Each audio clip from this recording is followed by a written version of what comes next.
We all have our own path to walk. It may be obstructed, it may be winding, and no doubt it will have peaks and valleys, but it is ours alone. Like onlookers at a marathon, friends and family can offer encouragement along the way, but ultimately we decide the trajectory that we take. In this series, Juliet Doris Williams offers a clear view from her path that may inform your decisions as you move toward finding your faith. One part spirituality, one part real-world practicality, and a serious splash of fun. Here's Juliet. Hello, welcome to Finding Faith. I'm the author of 2 books, one of which is Leaving Church, Finding Faith, 6 Steps for Discovering Your Purpose in the World After Leaving the Christian Church, and the primary focus of this podcast. You can find my works and me on my website at julietdoriswilliams.com. In this space, I talk sometimes about the book, but most times I talk about what it means to be a practicing person of faith who is not connected to a church, or the church, as it is commonly referenced. I aim for this to be a safe space where we talk about being a Jesus follower while practicing being human. So a lot about life, a lot about faith, a lot about the interplay between the two that we navigate day by day. Thanks for joining me. Hello, Finding Faith friends. If you are a regular listener, you will notice the new intro, or maybe you will have to go back and listen to the new intro. After 37 episodes, I felt like changing it up some. Also, I think it might have taken 37 episodes for me to see my own pattern, my own path for this particular platform. If you are new here, welcome. In a vast sea of podcast voices, I'm grateful that you are here. Recently, I've been in conversations with a couple of friends about being present, staying grounded in the unknown. Spoiler alert, I am no expert on how to do that. That is something that I am learning to do, and truthfully, so are you. So are we all. Across this great planet of ours, we are all collectively learning how to walk in the unknown. COVID was the gifter of that for our generation. The world as we knew it turned upside down. Things that we depended on as normal were no longer present. The predictability of our lives was suddenly, gone. We learned, or for some of us, refamiliarized ourselves with the Greek alphabet, Alpha, Delta, Omicron, oh my. We adjusted our routines, we social distanced, we masked, we sanitized, we learned how to wash our hands to the happy birthday song, or Lizzo, if you wanted to be more fun. My point is that we adjusted to the situation at hand and the facts available at the time. Facts that were sometimes conflicting. We were building this particular road as we were walking it. That, my friends, is a form of surrender. That is how to practice being present in the face of the unknown. And I don't know, maybe that is the human condition that none of us wants to ever acknowledge, that of surrender. We need some predictability in our lives. We want to be able to plan. We want some assurance that life will go forward in a manner for which we are prepared. Newsflash, we are never prepared for when life happens. And this should be like a duh moment. Those of us who have vehicles to take us from point A to point B are required to have auto insurance because life happens. Those of us who have mortgages are required to have homeowners insurance because life happens. Those of us who rent should have renters insurance. Why? Because life happens. Those of us who are alive should have some sort of life insurance. Why? Because death happens. And while you may not be present to manage all of that, someone who you love or who loves you will be, or will feel compelled to manage your affairs, or at least manage the affair of you when death happens. This is not new information.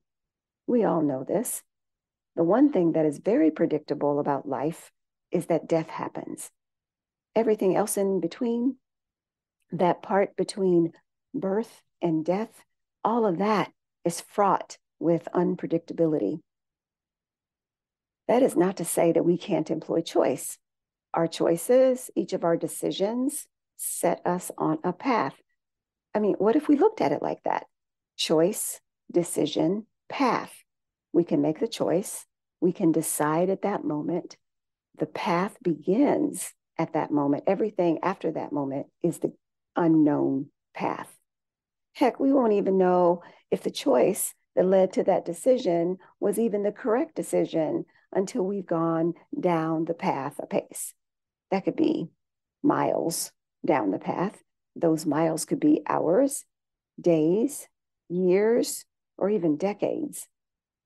I mean, think about that. One choice, one decision, and it could be decades before you know that that choice, that decision was ultimately good or was ultimately bad for you in the end. The awareness of those decision points will take some introspection. It will take some willingness to evaluate your life, how it is now versus how it was then. You will only be able to see it in retrospect. I've had a few of those light bulbs over my head moments, those aha moments, those epiphany moments where I looked back and recognized that one decision that set me on the path that I am currently occupying. And as much as I adore the word epiphany, those moments aren't always pleasant. Mind you, I have made some great choices that turned out to be good decisions. I have also made some choices that made sense at the time, but ultimately proved to be the wrong decision. And when that happens, yes, there's regret. Yes, there may even be negative consequences. Yes, making amends and apologies may be necessary if those decisions affected or harmed another. What I have learned to do? Okay, well, what I am learning to do is forgiving myself for not knowing what I didn't know at the time. Friends, humans, we are not born with an instruction manual that is gifted to us at age 12 that will tell us how to do life from that point forward. Life is a series of unpredictable events. Note that I did not say that life is a series of unfortunate events, according to Lemony Snicket, although there are life lessons there also.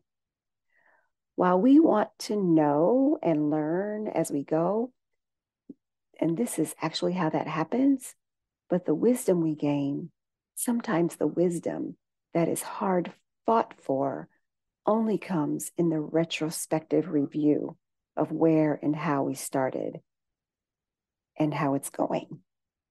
And do we like the land on which we are now standing at this moment? Life is moment to moment, unpredictable, yes, but in each moment, there are decision points. Sometimes those decision points are small and inconsequential. Sometimes those decision points are critical and life-changing. Sometimes those decision points are not exactly visible. From time to time, I struggle with what's known as going with the flow. I can't even say it, going with the flow.